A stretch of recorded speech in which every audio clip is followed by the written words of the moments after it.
Hey guys, we are doing kind of a different approach to Q&A. I was answering a whole bunch of them via DM and via the options on Instagram and everything else, and it got to the point to where I think in one day I did 40, damn near 50 questions. Some feedback from Brendan being like, hey, you're spamming your own storyline, and the fact that I was like, man, I really want to go long form in some of these, brought us here. And that's the coolest thing about this, right? The coolest thing about being on an adventure together is you guys really have the power to dictate what kind of content we put out, and here we are. I get the opportunity to go long form on some of your questions. So with that, we're just gonna dive right in. If this goes well, I'll do it again. If it doesn't go well, this will be the last one you see. That's the best part about this. First question comes from Vince. And Vince asks, what is the best way to encourage social engagement post-COVID-19 other than Zoom? So this one's kind of fun. I have a lot of, think about the fun that we have and on Instagram, and that's one example I'm going to use is Instagram Live. I think is still really, really underrated, right? A lot of influencers use it because they want to get on their soapbox and they want to push their agenda, right? But there's a lot of fun. I get to see a lot of my friends back home, and you see a lot of people doing it more often now, where you could just start a live and just invite friends on. And like topics just flow and you're like, hey man, thanks, that was a lot of fun. Bring somebody else in, get their topics. Like there's a lot of options out there. Of course there's like Hangouts and everything else, but I personally really, really think I'd like to see more Instagram Lives. And if you do an Instagram Live, I will jump in if you'll have me and we'll have some fun. So I would like to vote on Instagram Live for now. Other than online content, get outside. Like do some social distancing. Do some actual social distancing, right? Where you like, go for a walk with someone. We have a seawall here that's like 12 feet wide. I could easily be on one side, Brendan could be on another side, we can be having a drink. Get creative, get outside. But like we need the human interaction, guys. That's how we get through this, is with each other. And you don't have to be side by side. So anyways, long story short, do a live and I'm gonna jump in on your live. So that was that one. So thanks, Vince, that was an awesome question. Hopefully that gave you an idea or two. Next one's from Anthony. I really, really like this question. So, hey Chris, how do you plan your day around work and to post on social media? So this one I get quite often in a variety of different ways. And people are always like, there's no way he can work hard if he's on social media this much, or vice versa, right? There's no way he could post if he's working that much. Honestly, guys, you guys have seen the content. Every time you see me hang up a call and I'm like walking to the bathroom, I'm walking to get something to eat, we're walking to get a coffee, guess what I'm doing? If any of you hit me up on the DM and you're suddenly randomly getting a burst of messages from me, because I'm in that moment. So the point I'm trying to get at is you gotta use every minute of the day. You know, when I emphasize that like there's never an off moment, that's when you're seeing the social media happen. Then, of course, let's not forget, there is scheduling. Right? There is scheduling posts. So obviously you can create the content in your downtime, you can schedule the posts, but you can't schedule engagement. So schedule the posts, and in the in-between, so Anthony, for this, like schedule those videos, and then in all your downtime, and you do have downtime, and yes, you might only have 2 minutes of downtime while you're walking across the street to get that coffee, you can be engaging with people. It does not take long to read what they've said and answer back. So that's how I do it. I know there's no like magic to it, but quite literally, the phone never leaves my hand because you can get it done with a little bit of prep work. So that's how I do it. So next question we have here is from Che, who's been a longtime follower. We engage back and forth a lot, so I'm really excited to answer this question. And this one is something that I can personally relate to, and I think a lot of you out there can as well. As an 18-year-old, what would your advice be regarding managing a romantic relationship with someone while also still spending lots of time hustling and building a business, personal brand, reputation, etc.?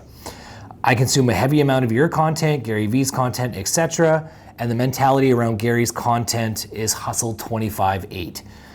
I'm currently building a media company. I spend most of my days editing videos, photos, etc., shooting videos, shooting photos. I also have a leathersmith, holstersmith, dancer, singer, actor, etc. You have a lot on the go. I plan on moving to New York and traveling. This lifestyle almost seems impossible to have while maintaining a relationship. So, in summary, for a kid like me, what would your relationship advice be? The hopeless romantic in me wants a person to share my passion with, but practicality says it may be best to wait. What's my 2 cents? So this is actually, you're gonna get more value here than you anticipated. So one, you named like 7 things there. And I hate to burst your bubble, but until you really like you've got to narrow that down. You got to narrow your focus, right? I'm not going to crush a dream or anything else, but like actor, singer, you've got 5 different businesses, and none of them, only because I know you, none of them you would deem an outright success, right? So one, I think you got to narrow a little bit of focus. You're going to see some of those businesses might have to die for some of those other passions to like lift, right? Just putting that out there. Narrow your focus is the moral of the story. I have 2 companies, and at times that feels incredibly spread thin, but that came with years of building this skill set and building those routines and everything else. So that would be advice number 1. Advice number 2, I'm going to throw you a little bit of a curveball.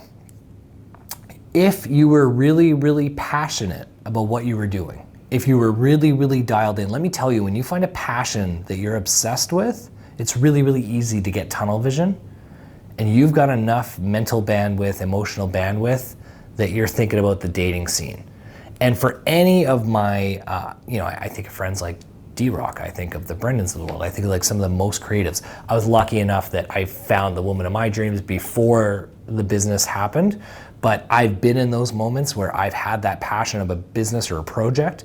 You're gonna get tunnel vision, and if you're all in, you're not gonna have those thoughts. You're just not. And I know that, maybe that sounds weird, but I think you gotta be self-aware, and you gotta do a little bit of self-analysis. If you're really, really in on something, you won't have those thoughts, because all of your love, energy, and time, you'll spring out of bed in the morning, you'll want to tackle these things, right? So food for thought.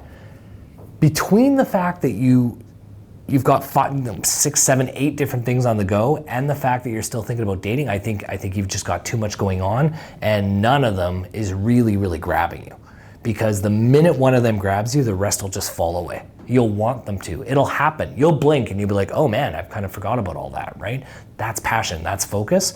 The focus comes with finding your passion. So I don't know if that was exactly what you were looking for, but that's the route we went with these. And that's the best part about this, is I have no idea where I'm gonna go. We're not gonna script these. I'm not gonna write out answers. I read them through once just to make sure I understood what you were trying to get across right before, but we're just gonna like sling with these things. Best things, companies to invest in right now. This one's really funny. Obviously, I come from a real estate and investment background, so a lot of people are always like, what would you buy right now? And what would you do? And everything else. So, disclaimer, I'm not gonna give you financial advice on this Q&A, but I am gonna give you some principal advice when it comes to what you invest your money in. Number 1, I know this came from Sam. Sam, I know you very well. I know you're younger. I know you've got your entire life ahead of you. You've got a few different options here. And really it comes from, why do you want to invest? Yes, I know everyone watching this just said money, but like, what kind of money? What kind of money? Do you want to buy a Pokemon card, hold it for a week, and sell it for 50% more than you paid for it? There's nothing wrong with that. And I'll tell you, like, you guys are watching the vlogs, that's fun as hell. It really is. Buying cards, like, I can't remember the one we bought. We spent $1,000 on cards. A week later, I think I sold it for $2,163. That's fun. That's investing. That's one aspect. Or, and let me tell you, like Sam, especially you, like, I'm not gonna say your age, but I know your age. Personally, knowing what I know now, and I don't know what that's worth to you, I'd like to think you're asking questions because you want that advice, but like, knowing your age, go the long game. Start putting money in smart investments and experience the compound effect, right? You have the advantage of being so young and watching your money grow and grow exponentially, and then making interest upon interest, and then making more interest on that interest, and watching that snowball. You're so young. For any of you viewers that are watching this that are under 18, and you want to start putting money away in conservative, smart investments that have a respectable return, like, look, just for fun, Google an index fund right now. Just Google an index fund and watch it over 20, 30 years. And then Google a compound interest calculator and play with that and go see. Like, time is on your guys' side. So the moral of this whole story is like, 1, there's nothing wrong with just finding investing fun. and maybe you just want to flip quick stuff. You know, Gary Vee talks about eBay all the time, right? How you can just buy stuff on eBay. So is it the thrill of the hunt and the flip and the quick buck? There's nothing wrong with that. Or if it's more long-term, that's where it's going to require a little bit of research, right? There's a lot going on the market right now. There's a lot of stuff on sale. There's airline and bank stock on sale right now. On the other side, there's stuff that doesn't make financial sense that is going bananas right now. Apple, Tesla, Amazon, things are just going crazy, right? I'm not saying any of those are good investments. I'm saying there's a lot of unique stuff right now. My advice to you is if you're gonna go in the long term, make sure you do your homework. At the end of the day, make sure it's something that interests you. Because if investing, long-term investing really interests you, that's what's going to help you keep that money there for the long run and meet those goals.